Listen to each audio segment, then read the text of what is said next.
Christian Jacob, président du groupe UMP à l'Assemblée nationale, est notre invité ce matin. Christian Jacob, bonjour. Bonjour. Christian Jacob, est-ce que Christiane Taubira et Manuel Valls ont menti, selon vous?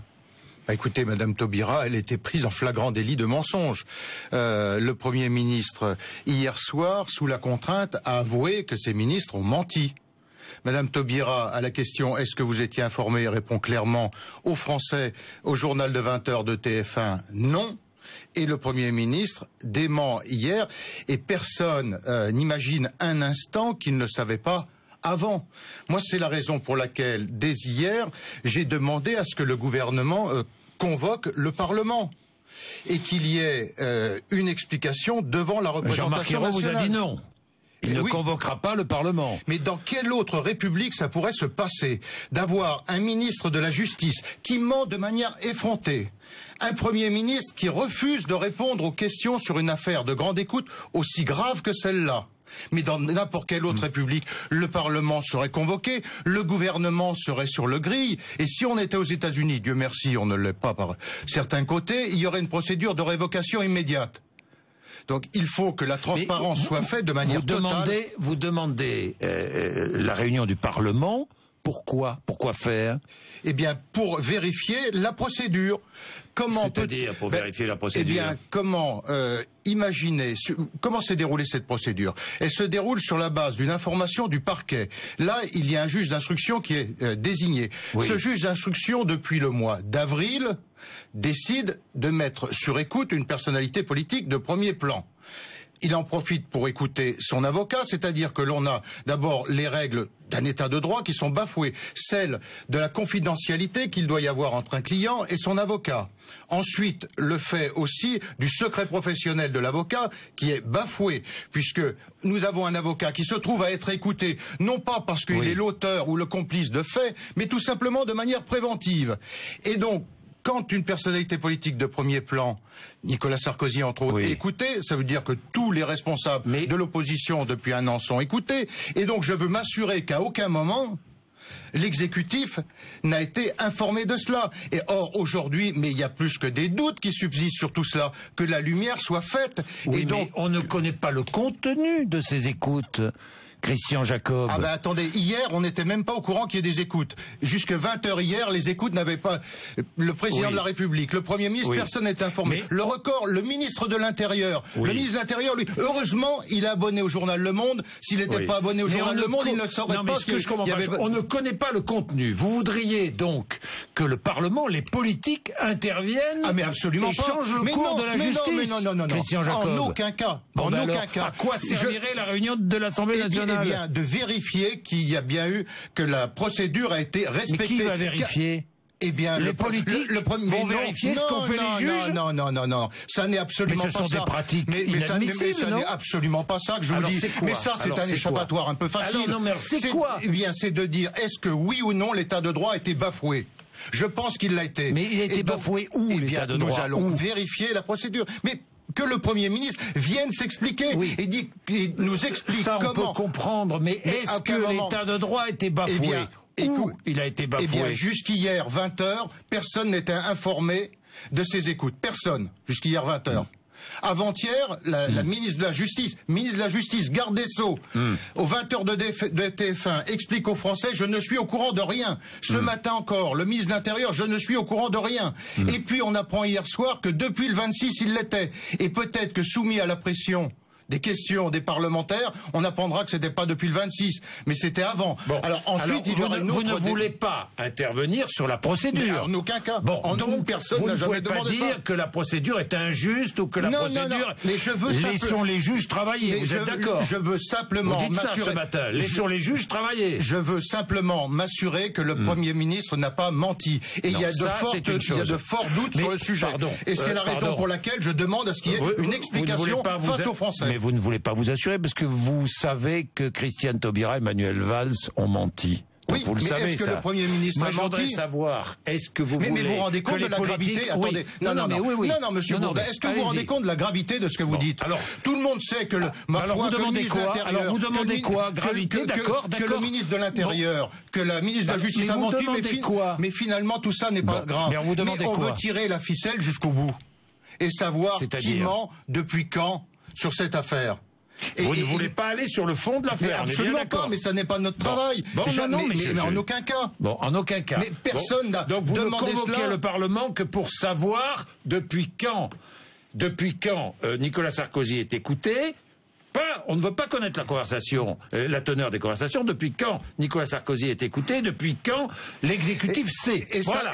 C'est tout. C'est tout ce que vous voulez savoir. Mais ça n'est pas anecdotique. Non, mais je dis pas ça. Mais de savoir que depuis quand le Premier ministre et le Président de la République est informé, parce que, écoutez, ça paraît quand même invraisemblable. Le seul qui ne serait pas au courant, le garde des Sceaux est informé, le ministre de l'Intérieur, contrairement à ce qu'il dit ce matin, est informé. Le Premier ministre l'est, mais le Président de la République ne le saurait pas. C'est une affaire. C'est ça que nous voulons savoir. Il s'agit pas d'intervenir. Mais vous demandez la démission de Christiane Taubira, vous demandez... Je demande d'avoir la transparence complète sur cette affaire. Et nous sommes en face d'une équipe de fiefés menteurs. Mais voilà la réalité des choses. Comment peut-on apporter la transparence? Comment le garde des Sceaux pourrait, ou le Premier ministre, ou le ministre de l'Intérieur pourrait apporter la transparence? Eh bien, en redéclinant l'ensemble de la procédure. Et aujourd'hui... C'est-à-dire en redéclinant l'ensemble de la procédure? En voyant à quel moment et par qui ils ont été informés, puisque maintenant on apprend qu'ils ont été informés depuis le 26. Et moi, je suppose qu'ils l'ont été bien avant. Mais vous supposez, mais si vous dites nous avons été informés le 26... On a bien vu que sous la contrainte, le Premier ministre avouait son mensonge. Il a avoué sous contrainte hier soir. Et donc je soupçonne que si nous avons ce débat à l'Assemblée, nous saurons poser les questions pour l'obliger à répondre. J'imagine. François Hollande est au courant. Mais imaginons, c'est une hypothèse. Une hypothèse tout à fait crédible. Depuis le 4 mars, dit Manuel Valls. Ça c'est invraisemblable. C'est-à-dire que le Premier ministre est au courant, le garde des Sceaux est au courant, mais il dit non, finalement, que l'ancien président de la République soit écouté, c'est pas important, on n'en parle pas au président de la République. Non mais sérieusement, est-ce que vous croyez ça? Je ne crois rien. Non, mais bien sûr. Je ne crois plus rien, Christian Jacob. Il y a bien longtemps. Bon, alors. Christian Jacob, je vous pose une question. Le président de la République est au courant que Nicolas Sarkozy a été placé sur écoute. On est d'accord? Vous le pensez? Oui, tout à fait. Que doit faire alors le président de la République? Interrompre la procédure? Non. Mais à ce moment-là, qu'ils le disent. Mais pourquoi mentir et dire qu'il n'est pas au courant? D'accord. À partir du moment où il ment sur cet effet, sur ce fait, c'est-à-dire qu'il était au courant, on peut tout supposer. Moi, simplement, je veux dire, mais pour quelle raison cache-t-il ce fait? Pour quelle raison? Bon, alors, est-ce que Nicolas Sarkozy est un justiciable comme les autres? Oui. Avec une personnalité particulière, mais oui, il est justiciable. Pas au-dessus des lois. Mais personne, à commencer par lui, ne demande d'être au-dessus des lois. Bon, on est d'accord. Donc la procédure doit continuer à suivre son cours. On est bien d'accord. Mais bien sûr. On est bien d'accord. Donc sur le fond, vous la trouvez... Vous n'avez rien à redire. Sur le fond, simplement, je veux m'assurer qu'il n'y a pas eu d'intervention de l'exécutif. Et à partir du moment où l'exécutif nous ment sur le fait de dire qu'ils étaient informés, de dire qu'ils n'étaient pas informés alors qu'ils l'étaient, je me dis, mais s'ils mentent sur ce fait précis, peut-être qu'ils ont d'autres choses à cacher. Vous avez des doutes sur l'indépendance de la justice et des juges? J'ai des doutes sur la possibilité qu'il y aurait pu avoir d'intervention. Parce que pourquoi nous mentir sur ce point? Mais je vous dis, dans n'importe quelle autre république, mais le gouvernement toujours sur ce mensonge. Mais quand même. Il est acquis, mettons qu'il soit acquis, ce mensonge. Mais c'est pas anecdotique, ça n'est pas de la rigolade. Nous serions aux États-Unis, mais il serait révoqué immédiatement quand même. Comment se fait-il que dans notre République, le gouvernement ne soit pas devant le Parlement en train de s'expliquer sur une affaire aussi grave que celle-là? Bon, j'ai vu que François Fillon lui demandait une commission d'enquête parlementaire. Vous trouvez que c'est une bonne idée? Oui, c'est une idée complémentaire et qui va toujours dans le même sens. La seule chose sur la commission d'enquête parlementaire, c'est que l'opposition a un droit de tirage, on l'a déjà utilisé, mais on peut tout à fait la demander en dehors du droit de tirage, bien évidemment. Est-ce que le Parlement doit s'occuper des affaires de justice? Non. La question que je pose. Mais bien évidemment que non. Mais respecter les institutions.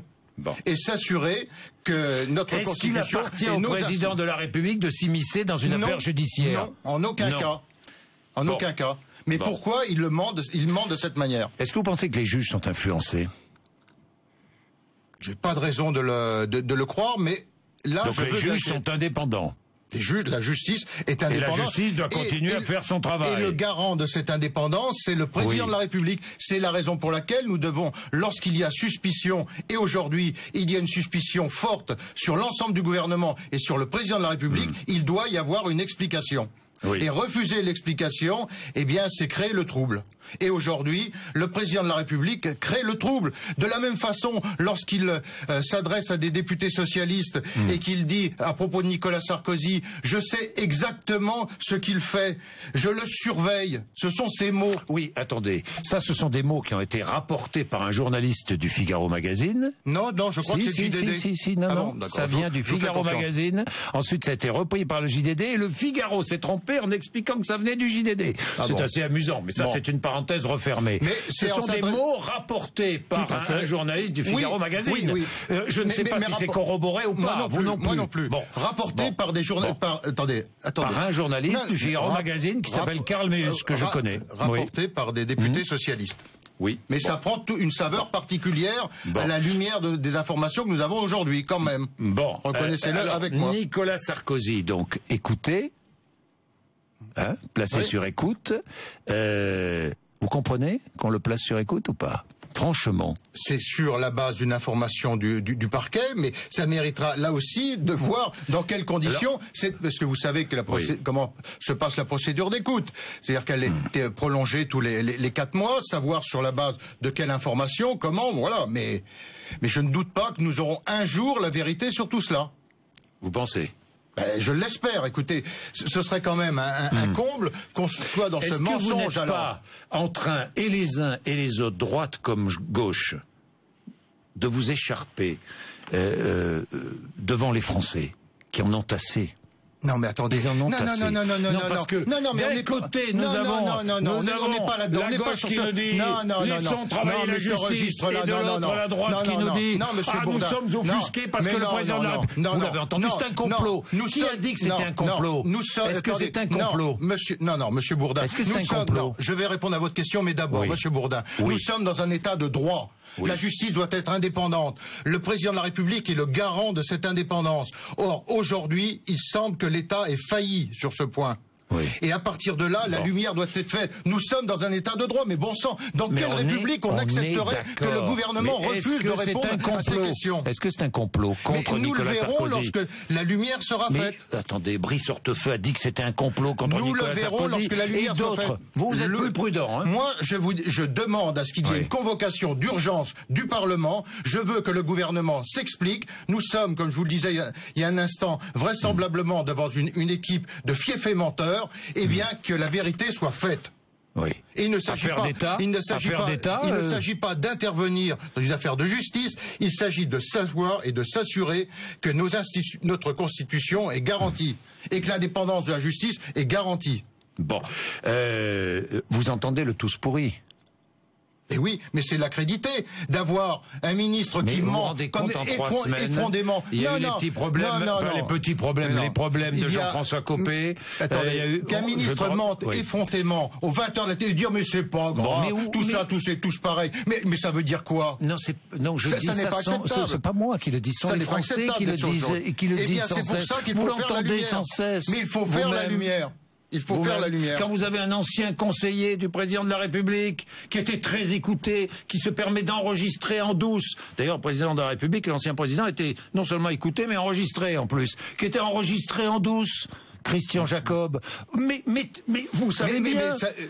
Sauf que ça vous avez vu les nouvelles révélations. Vous avez vu. Monsieur Bourdin, je peux vous répondre. Ça n'a strictement rien à voir. Strictement rien à voir. Rien. Non, mais c'est pour ça, ne faisons pas l'amalgame. Là, il s'agit de l'état de droit. Ils font l'amalgame sur le fonctionnement des institutions et de l'État. Mais ça n'a rien à voir. Vous savez bien. Mais ça n'a rien à voir. Que ce soit à gauche ou à droite. Non, qu'une personne indélicate mette un enregistreur lorsque nous sommes en train de parler ensemble, ça n'a strictement rien à voir avec le respect de l'état de droit. Les méthodes et d'un ministre qui ment de manière effrontée et on dit c'est pas grave, un de plus. Non mais ça veut dire quoi? Les méthodes que pratiquait Patrick Buisson et les discours qu'il tenait font du mal à la démocratie, vont à l'encontre des valeurs que je défends. C'est François Fillon qui a dit cela. Oui, il a eu raison. Vous êtes d'accord avec lui? Bien sûr. Il a eu raison. Bien sûr. Il a eu raison de dire cela. Vous aussi. Vous diriez cela? Oui, parce que moi je suis choqué par ces méthodes, mais je ne fais pas la confusion entre les deux. D'accord. Alors on va parler de l'UMP, puisqu'on parle de François Fillon. Je pense que nous allons gagner les élections municipales, voilà ce que dit François Fillon. Cela ne devra pas nous dispenser de nous interroger, et pour certains de s'expliquer sur la situation de notre parti. Ça veut dire quoi, selon vous? Ça veut dire qu'on aura une discussion en interne, comme on en a eu déjà d'autres. Pourquoi? Parce que vous avez des choses à vous dire? Non, on a, mais on a quand même beaucoup de choses à dire. Vous savez, si on a réussi à remonter la pente depuis un an, c'est justement parce qu'on a eu ce souci de travailler ensemble, de travailler en équipe. C'est ce que l'on fait au sein du groupe parlementaire. C'est ce que l'on fait aussi tous les mardis matins avec l'ensemble des dirigeants de l'UMP.